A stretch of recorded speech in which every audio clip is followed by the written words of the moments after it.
and gentlemen, the books is in. The books are in. Yep.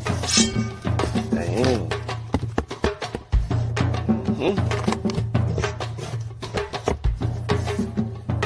They're here.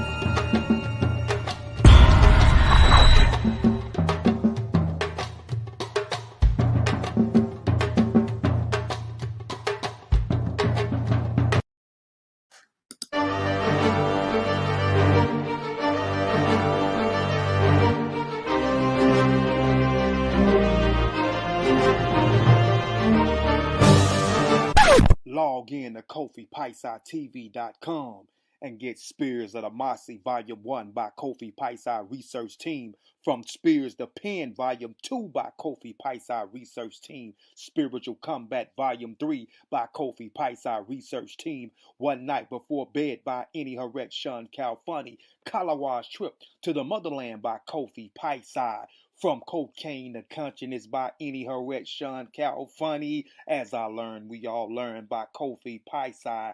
Also, if you want fresh merch, go to our online store, Family Connect Apparel, and get all the brands. Also, get our 54 deck of quiz and educational cards available now on KofiPaisaTV.com. ETM Hotel, ETM Hotel, Rennie Sean, welcome in peace. My name is Sean. I'd like to thank everybody for tuning into Science with Sean. I am live streaming from the Mossy and Science with Sean channel. For those of you that are on the Mossy right now, I am going to drop the link to the Science with Sean YouTube channel, because we'll pick up the conversation and things of that nature on Science with Sean. Right there is the link. Go ahead, subscribe. Peace, DC, Omar, Morpheus, Infinite Minds. Donnie was good. Brother Chavis is in the building somewhere. I think he on Science with Sean. Yep. Peace, Brother Chavis. Nunu. Changed the profile up. Got the glasses on. Stacy was good. Anybody else that'll catch the replay, peace to you. What up, Tika? My name is Tika. What it is.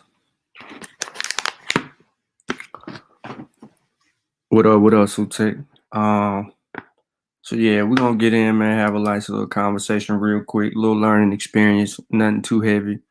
This will be short, and then we'll continue the conversation. I decided to do this right now before I go and run, so I'm trying to let some food that I ate maybe about 30 minutes ago digest. But yeah, man, like the show, share the show, tell a friend, and let's have a little experience. Let's have a little experience today. What can we learn, right? Everything's about learning, development, and growing. I'm gonna tell y'all a little bit about why I'm doing this. I know y'all might have better things to do, so let's get straight into why I'm doing this. Oh. Full screen. Now, sure. All right, so the Cytokine Storm, right? How many people are actually familiar with the Cytokine Storm? Put a 1 in the chat. Either one of the chats if you're familiar with the Cytokine Storm. You put a 2 if you're not. If you've been paying attention to a couple of conversations, you've heard this word besides you, Chavis. You've heard this mentioned in a conversation Look at this dude. He can't help himself. But you heard this word mentioned in this word mentioned in the conversation with me and Unc before. Now, and I'm gonna get into that.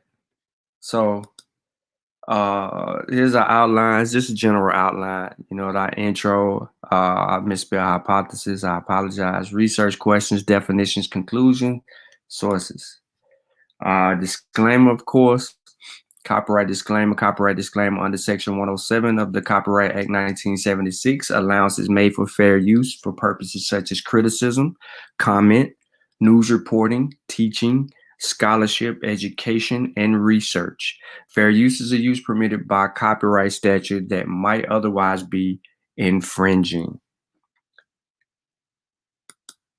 All right, in this lecture, we will try to define and understand exactly what cytokine storms are.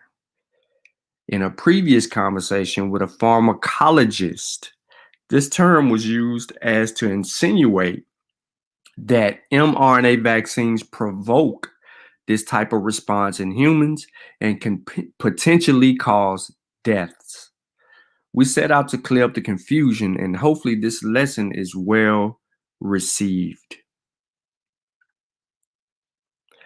Yeah, like the show, share the show. I know when I get into it, some people may join. I don't know if somebody else is live. I know I seen something where the killer pseudo was live.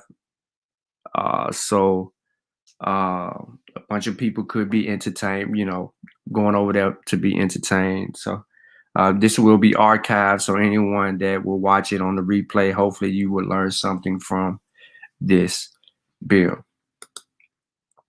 My hypothesis. In the wake of mass vaccinations, I believe anti-vaxxers began misusing medical terms to create hesitancy in people.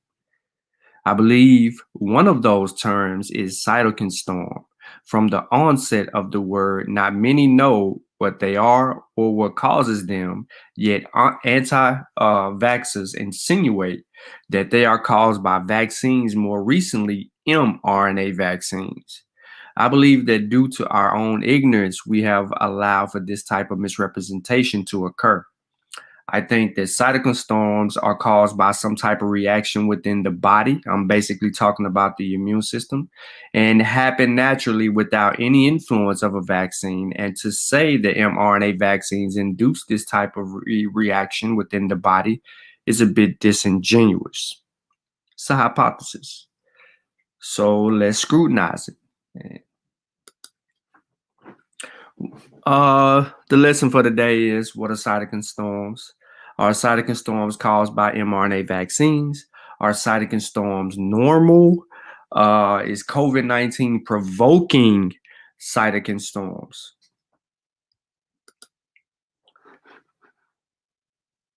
The immune system has an impressive ability to respond to various pathogens. Normal antiviral immune response requires the activation of the inflammatory pathways of the immune system. Cytokines are produced by immune cells that are part of the innate immune response, including macrophages, dendritic cells, natural killer cells, and the adaptive T and B lymphocytes. An unchecked and overexuberant immune response, known as a cytokine storm, can lead to irreversible tissue damage. This has been recognized in severe and critical COVID-19 patients. The cytokine storm results from a sudden acute increase in circulating levels of different pro-inflammatory cytokines, including IL-6, IL-1, TNF-alpha, and interferon, which has destructive effects on human tissue. Cytokine storm may cause acute respiratory distress syndrome and is the major cause of death in COVID-19 patients. Elevated levels of IL-6 may be an early indicator that a patient is at risk of cytokine storm and acute respiratory distress.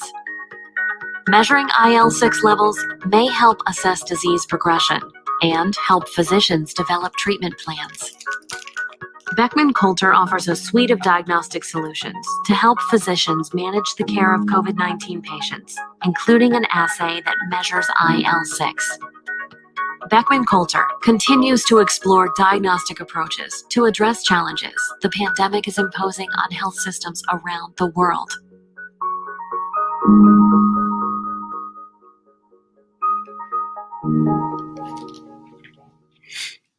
All right, so I told some people in the Science with Sean chat what I didn't say in the Master Warrior Clan chat is that in this presentation, I intentionally left out my conclusion because I wanted to draw the conclusion at the end, because I wanted y'all to see in real time how I'm going to let the information conclude for me. I am going to literally form my conclusion at the end of this presentation. Not pre-thought of, none of that. I'm doing it for a reason, and hopefully it's a learning experience, because I want you to remember I provided my hypothesis before anything. So let's go. Defining what cytokine storms are. Okay, let's do that. So a cytokine storm is a severe immune reaction in which the body releases too many cytokines into the blood too quickly. Okay, let's make sure we got that. It's a severe immune reaction in which the body releases too many cytokines into the blood too quickly. Now, cytokines play an important role in normal immune responses. We heard from the previous video how it was mentioned that it deals with the innate immunity response, right? So here we go, dealing with that normal immune response. But having a large amount of them released in the body all at once can be harmful. So that's where the harmful part comes in, right? Now, a cytokine storm can occur as a result of an infection, an autoimmune condition, or other diseases. It may also occur after treatment with some type of immunotherapy. Signs and symptoms include high fever, inflammation, redness and swelling, and severe fatigue and nausea. Sometimes a cytokine storm may be severe or life-threatening and lead to multiple organ failure, also called hypercytokinemia. I have to say that slow for the people in the back. All right, nah. But it's hypercytokinemia. There you go. Say that fast 5 times. Now, cytokines are small proteins released by many different cells in the body, including those of the immune system, where they coordinate the body's response against the infection and trigger inflammation. The name cytokine is derived from the Greek words for cell, cyto, and movement, kinos. There you go. In its most severe form, severe acute respiratory syndrome, coronavirus 2, SARS-CoV-2, the virus that causes coronavirus, the disease 2019, leads to a life-threatening pneumonia and acute respiratory distress syndrome, which is called ARDS. The mortality rate from COVID-19 ARDS can approach 40 to 50%. Although the mechanisms of COVID-19 induced lung injury are still being elucidated, the term cytokine storm has become synonymous with its pathophysiology, both in scientific publications and in the media. And the media is the biggest issue. Absent convincing data of their effectiveness in COVID-19, drugs such as tocilizumab and sirolimus, which are monoclonal antibodies. Y'all heard these before. You might have heard Chavis bringing these up. Monoclonal antibodies targeting interleukin 6 activity are being used to treat patients.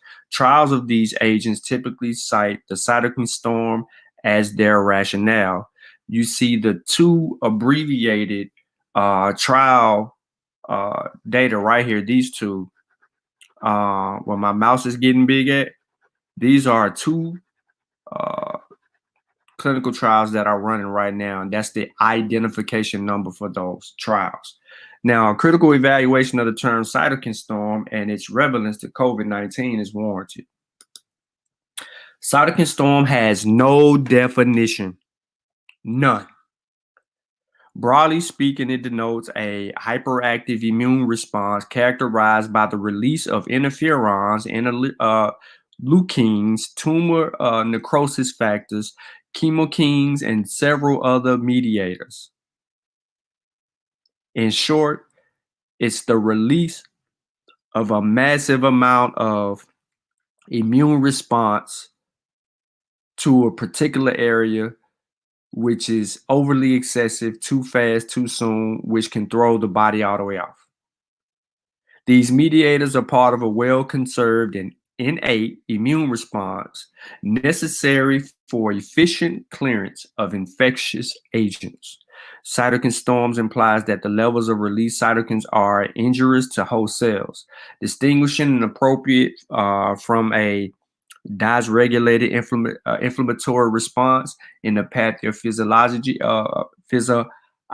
of critical illness, however, has been a major challenge. To add further complexity, most mediators implicated in cytokine storms demonstrate pleiotropic downstream effects and are frequently independent in the biological activity. The interactions of these mediators and the pathways they inform are neither linear nor uniform. Further, although their quantified levels may suggest severity of response, they do not necessarily imply pathogenesis. Now, this complex interplay illustrates the limitations of interfering in the acute inflammatory response based on single mediators at an indiscriminate time point. You get sick, your immune system begins to develop some type of protection, but it releases too much of everything at one time to try to fight off the infection, and it has sent you into a respiratory failure phase, allowing your body to not regulate itself.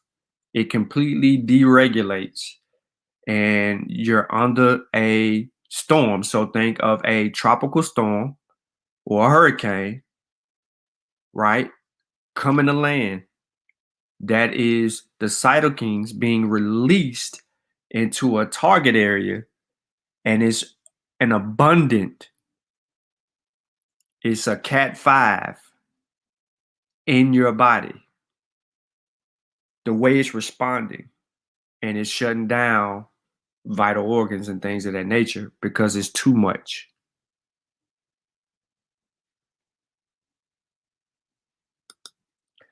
From a historical perspective, a cytokine storm was previously referred to as an influenza-like syndrome that occurred after systemic infections such as sepsis, after immune therapy such as colitoxins. Now, this next one you may have heard of, Yersinia pestis infection, which is quote unquote the plague, has led to major pandemics, Black Death, and triggers alveolar macrophages to produce excessive amounts of cytokines, resulting in cytokine storm. An exaggerated immune response was suspected to contribute to the lethality of the 1918 and 1919 influenza pandemic. In fact, you see how they changed the term. Instead of them saying the Spanish flu, they changed it to just an influenza pandemic. That's dope. In fact, the reconstructed H1N1 virus isolated from the 1918 pandemic as compared with the common reference strands of the virus that causes influenza A, trigger marked pulmonary inflammation in mice. Recognition that the immune response to the pathogen, but not the pathogen itself, can contribute to multi-organ dysfunction. You heard me mention that before. And that the similar cytokine storm syndromes could occur with no obvious infection led to the investigation of immunomodulators and cytokine-directed therapies. One of the earliest targeted therapies for abrogation of the cytokine storm was the anti-interleukin 6 receptor monoclonal antibody tocilizumab, which was developed for the treatment of idiopathic multicentric Castleman's disease in the 90s. And a host of other disorders have been described as a cause of cytokine storm and targeted with the immune-direct therapies such as cesspit, primary and secondary hemophagocytic histocytosis, or HLH, and then autoinflammatory disease disorders and coronavirus 19 or COVID-19. Now, cytokine storms is an umbrella term encompassing several disorders of the immune system dysregulation characterized by constitutional symptoms, symptomatic inflammation, multi-organ dysfunction that can lead to multi-organ failure if inadequately treated. The onset and the duration of cytokine storm vary. Now, depending on the cause and the treatment administered. Although the initial drivers may differ, late-stage clinical manifestations of cytokine storm coverage and often overlap. Nearly all patients with cytokine storms are febrile, and the fever may be high-grade in severe cases. In addition, patients may have fatigue, headache, rash, diarrhea, feeling abnormal just all the way. They might feel a little anorexia. They might, have a whole bunch of things going on, neuropsychiatric findings. It's a bunch. So these symptoms may be due directly to cytokine-induced tissue damage or acute phase physiological changes, or may result from immune cell-mediated responses. Now, cases can progress rapidly to disseminate intravascular coagulation with either vascular occlusions or catastrophic hemorrhages and dyspnea, hypoanemia, and hypertension. Now, I ain't gonna tell y'all what else it could cause. The name of the game is that it also will be death. He said, shout out word to those. Man, I ain't gonna never be it. Some of them I can, some of them can't. Now, many patients have respiratory syndromes, including cough and tachypnea. Now, that can progress to acute respiratory distress syndrome or ARDS, with hypoxemia that may require mechanical ventilation.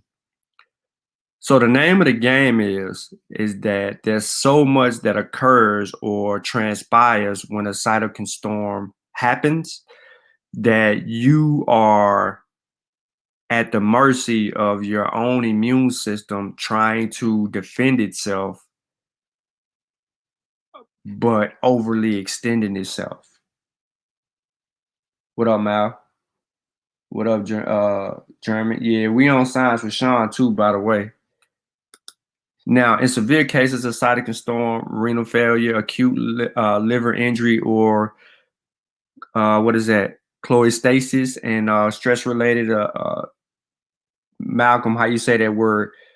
Takotsubu, like cardiomyopathy, can also develop. I got Malcolm here on the Mossy. The combination of renal dysfunction, endothelial cell death, and acute phase hyperproliferative, which is like pneumonia almost, can lead to capillary leak syndrome and anasarca. Now, I don't know what anasarca is exactly, but I can look it up.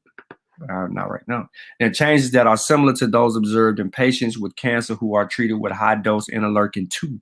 Remember, we were talking earlier about interleukin-6. Now we're talking about interleukin-2. So there's different levels to this interleukin. Now, neurological toxicity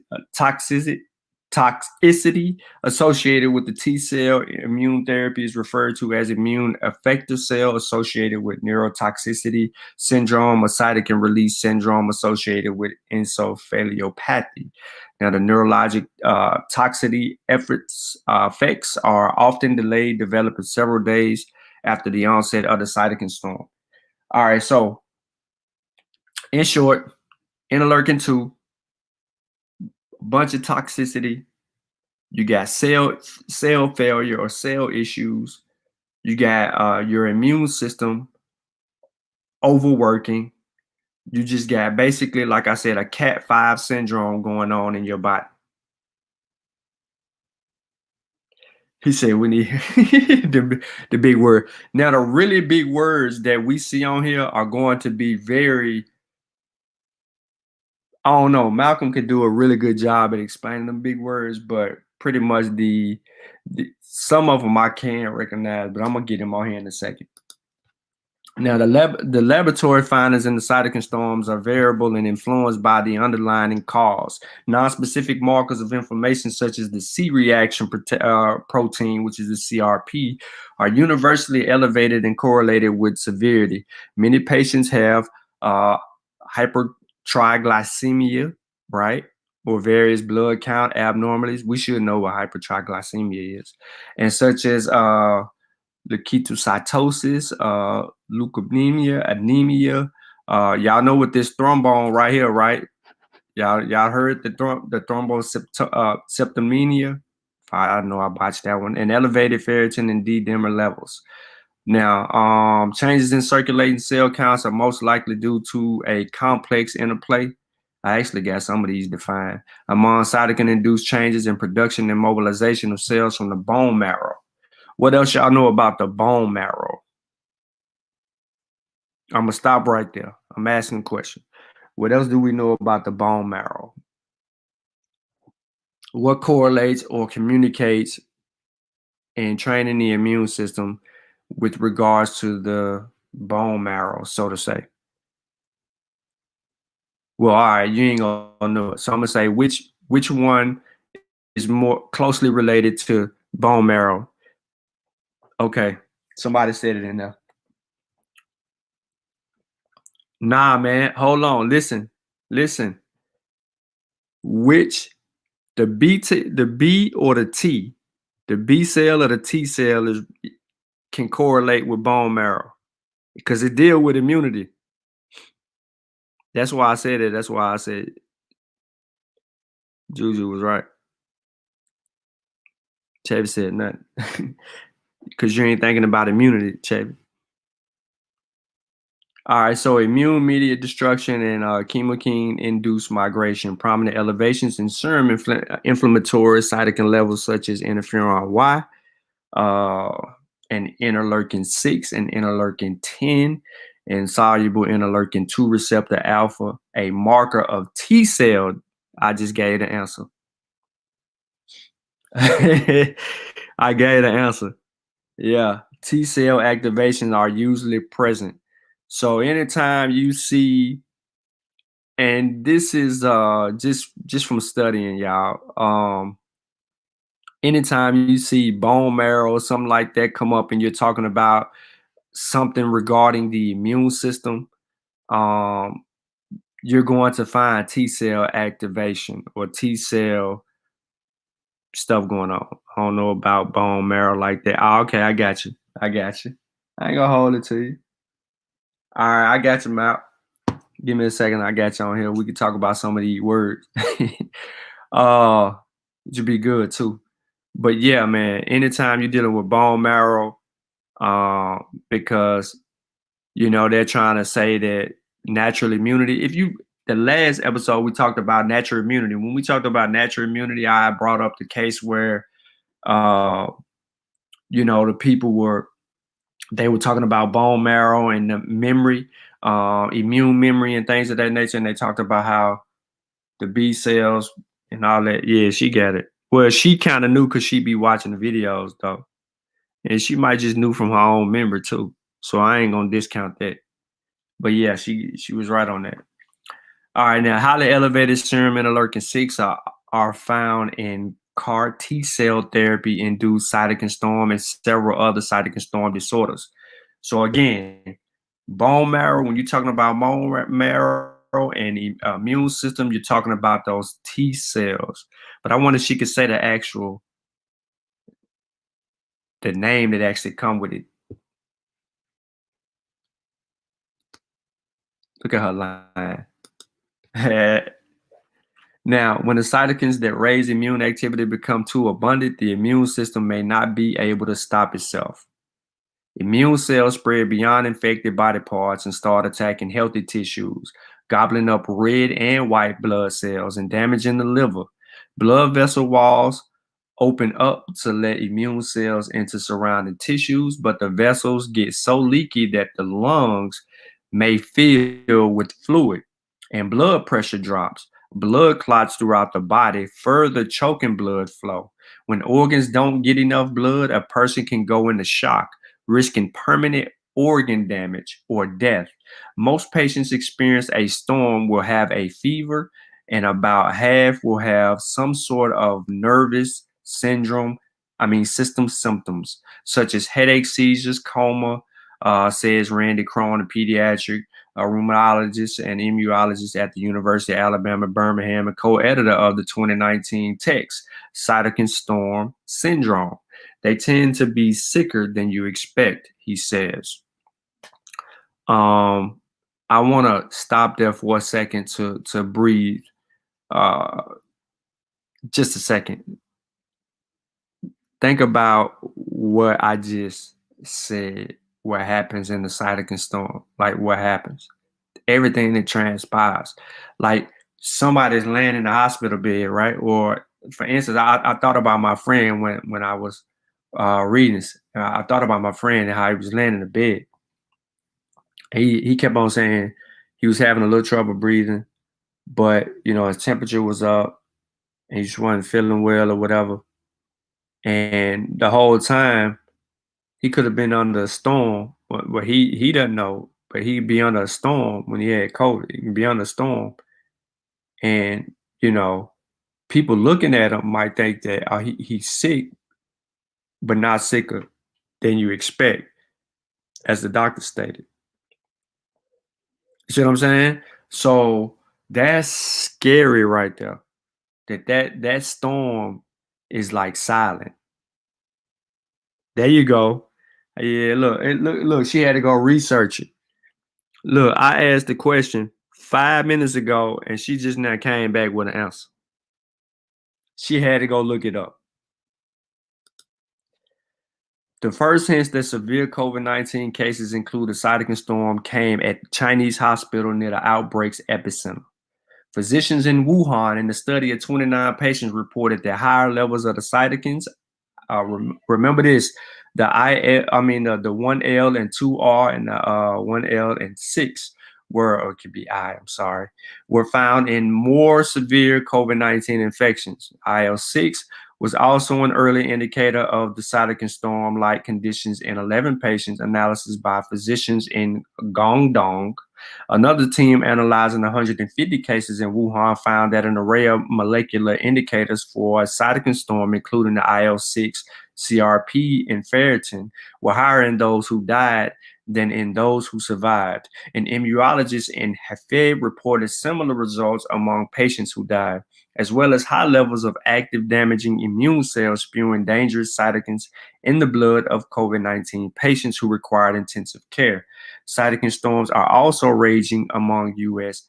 patients. I've seen plenty of it. Robert Carrico, chief rheumatology at Temple University of Philadelphia.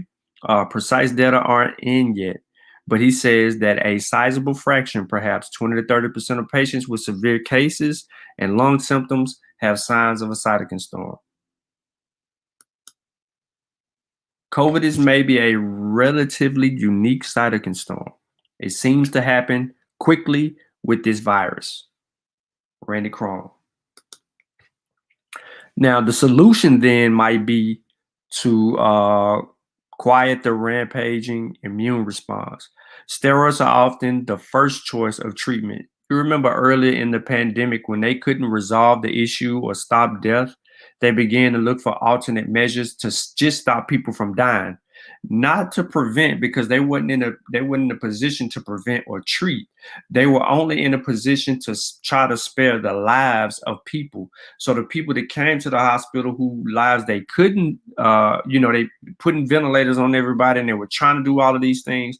They really couldn't overcome the storm. Imagine in the earlier onset of the pandemic, when the numbers started running up, when it got crazy, even before then, but when it got crazy, the numbers just started skyrocketing. Those people were under cytokine storms. Literally, that was inducing death. They didn't have a way to actually treat it. So here we are, we're talking about a solution. A solution then would be the quiet, rampaging immune response. Steroids, So this is what made me say that, because I remember reading a study in the Journal of Nature and a New England Journal of Medicine and Lancet that said that they were using steroids as a treatment. They found some success in steroids because it was preventing some deaths. So they began to use it. Remember, this is right around the time they were also trying to figure out if hydroxychloroquine would work, because the president went on a whole rampage about hydroxychloroquine, and only to see that it didn't really do anything. So they were using hydroxychloroquine, they were using steroids, and they was using some other medications to try to prevent these people from dying. So steroids are often the first choice of treatment. They act broadly to dampen the immune system, but of course that system is needed at a lower intensity to fight invaders. In the case of COVID-19, it is yet clear that steroids are beneficial or harmful, Krohn says. These are also medications that interfere with specific cytokines. If steroids are an atom bomb, these drugs will target missile strikes. The idea is that they'll leave the good immune response intact. For example, anakinra, or the Kinret, is a modified version of natural human protein that blocks receptors for cytokine IL-1. It's FDA approved for rheumatoid arthritis and multi-systems inflammatory disease in infants. And ipilimumab, or Gamifant, an antibody that stifles the cytokine interferon gamma, is approved for people who are genetically predisposed to a cytokine storm. Now, recent research has found that a critical period of 5 to 7 days exists between the time of COVID-19 diagnosis and multiple organ dysfunction syndrome, whereas about 80% of the patients tend to improve after this window. About 20% of the patients will experience some form of pneumonia, and approximately 2% will ultimately succumb to the virus. A huge range of anti-inflammatory therapies are being looked at the treatment of cytokine storm and COVID-19. To directly reduce the deleterious effects of the cytokine storm can have on individuals who test positive for COVID, researchers have recommended that immune therapy is administered at a time of a cytokine storm diagnosis. Some notable immunotherapeutic strategies that have been proposed for the purpose, including neutralizing antibodies, which can be obtained from the plasma of patients who previously survived COVID-19, IFN inhibitors, oxidized phospholipid inhibitors, and sphingosine 1 phosphate receptors 1 antagonists, and further clinical studies must still be performed to fully evaluate the ability of the treatments to find some successfully inhabited cytokine storm induced by COVID-19. Now, here we go. Earlier, you had heard me mention that a pharmacologist has stated that the vaccines were causing cytokine storms in the body, interleukins and C-reactive proteins. Steroids. Okay, I got you. Okay, so Malcolm basically summed up what we were saying right there. Them words, some of them words is just basically, he says, interleukins and C-reactive proteins, and of course we said steroids. All right, so there's no evidence to suggest that mRNA COVID-19 vaccines or non-mRNA COVID-19 vaccines would result in cytokine storms. Cytokine storms happen when outside pathogens trigger an overproduction of proteins called cytokines. This overproduction can result in damaged lung tissue, acute respiratory distress syndrome, and death. Now, we know this because we basically defined it, and then we went through further research that expound on that. So we never heard once that a vaccine induced or caused a cytokine storm. Where this comes from is crazy. Now, I don't have to read no more of this particular slide because we totally understand that organ failure, there's some dysfunctions, you have inflammatory issues and things of that nature, and this is just gonna keep on going on about the science. All right, so this is a continuum from the previous slide. And it talks about, phase 3 trials are designed to specifically detect such negative outcomes. So we know that they're looking for negative outcomes. Now, neither Moderna nor Pfizer, the two leading biopharmaceutical companies that produce mRNA COVID-19 vaccines being distributed, found any evidence of ADE or cytokine storm from any trial phase. Any trial phase. One more time. Sound like Kofi. Any trial phase. All right. Now, in addition, rates of disease were significantly lower in vaccinated group, and among those who did contract COVID-19 in the vaccinated group, rates of severe disease were lower than in the placebo group. And scientists and public health professionals will continue to closely monitor vaccinated individuals to ensure that ADE and cytokine storms can be entirely ruled out as a side effect of COVID-19 vaccines. For the moment, however, there is no evidence that shows the vaccines to have such effects. Here are your sources. There's the brand. There's that. Now, bear with me one moment, because I said that I'm going to give you my conclusion live. Now, I did let the slide kind of go out, but I got to get Malcolm on here. All right. I'm going to put that in the chat for you, Mal. We can wrap real quick. So, my conclusion. All right. Now, remember what my research questions were. Anybody? I know y'all probably don't remember. There was a lot of information in there. It's compact. All right. So, basically, we define what cytokine storm. So, my conclusion is this. Based on what cytokine storms are and how they react and respond, right? A vaccine could never induce that type of a response in the immune system. Doesn't cause inflammation, doesn't cause headaches. It doesn't cause some of the symptoms and things of the nature that are acquired in that. Now, let me take that back. You can get vaccinated, you can have a little slight headache, but you're not going to have some of those other issues that deal with organ failure, right? mRNA vaccines just came out. Cytokine storms have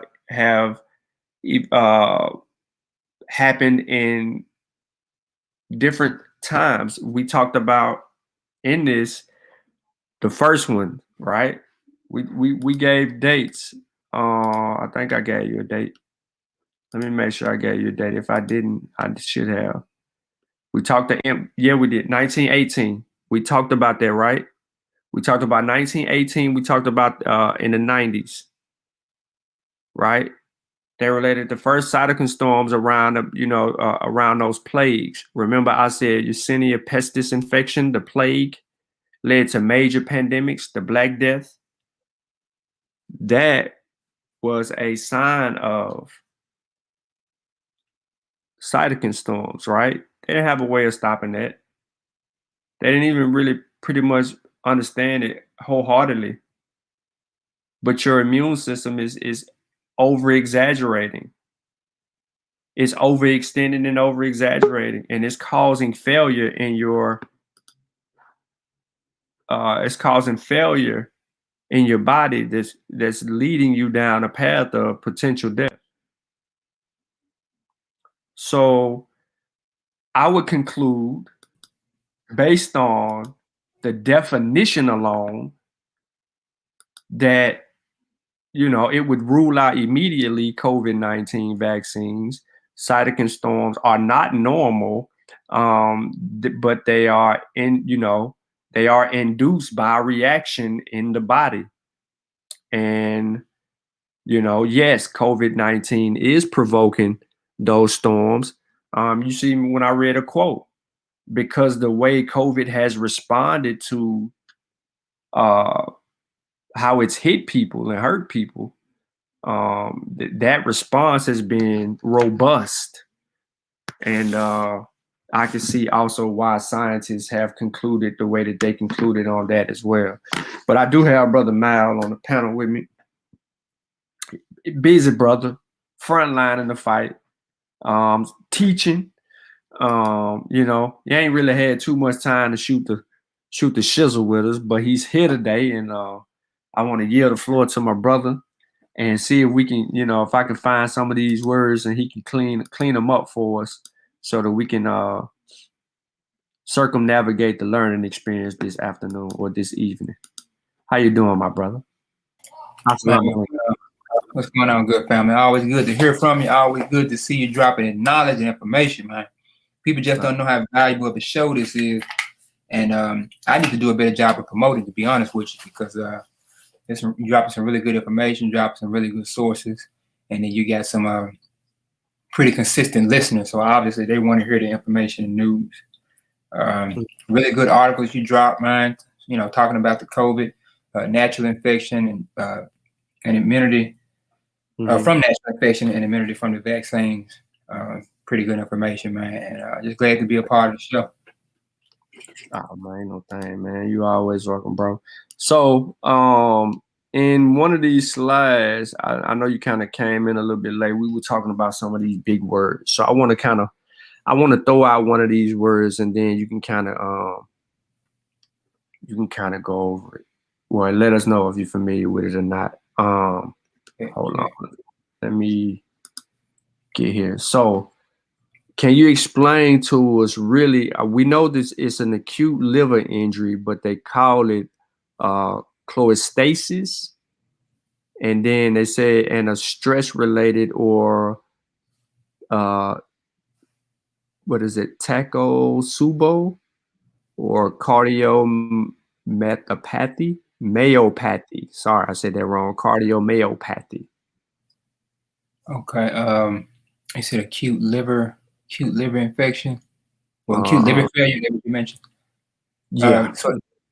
So basically, what it sounded like you was explaining was pretty much severe sepsis, and what that meant is severe infection, and what it would eventually lead to is a small infection can sometimes turn into what they call a large infection, which will affect multiple different organs. So you can get what they call MODS or MODS, which is multiple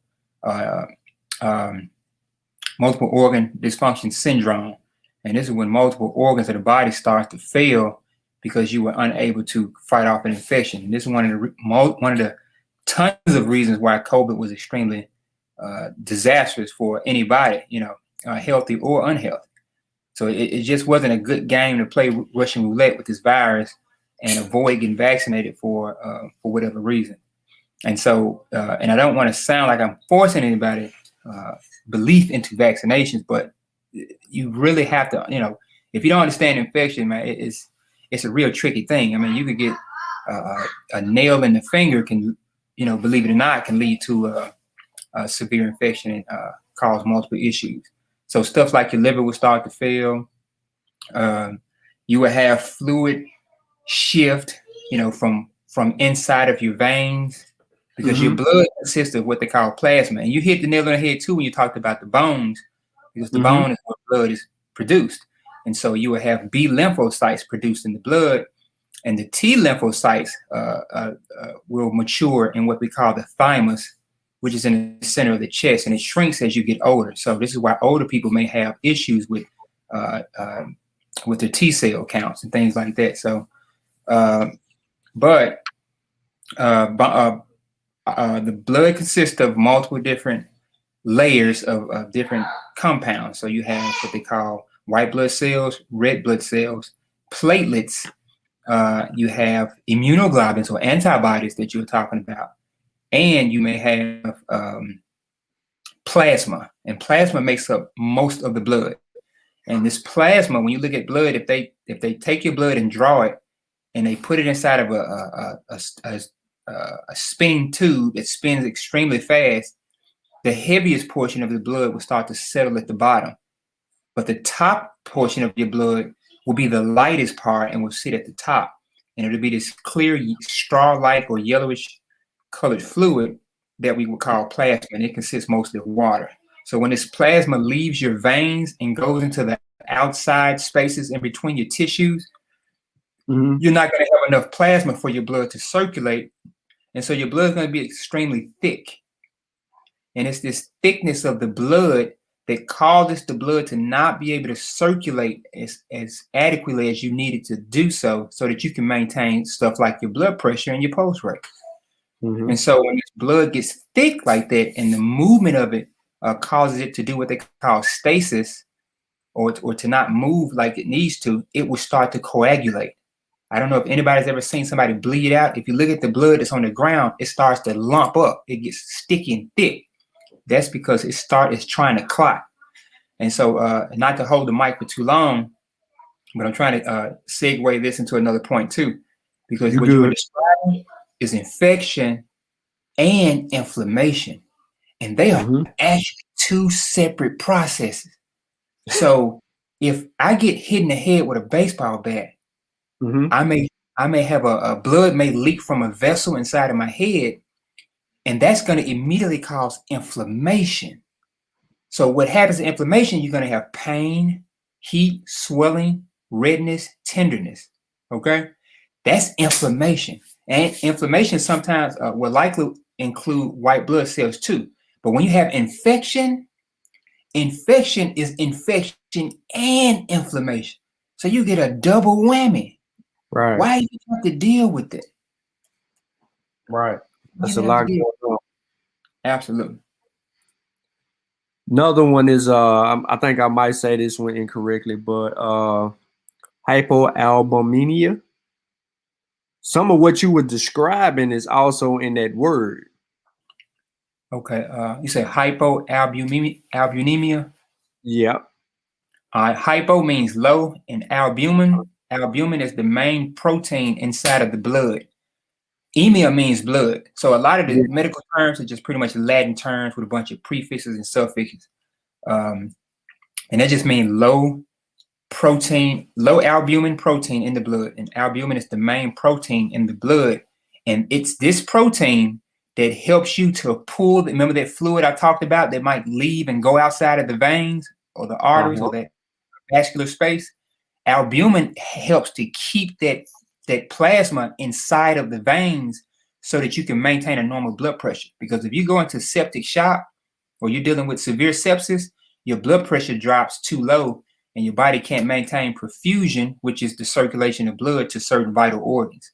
Your body will literally try to protect itself by shedding off blood flow to places like your skin, and it'll try to conserve blood flow.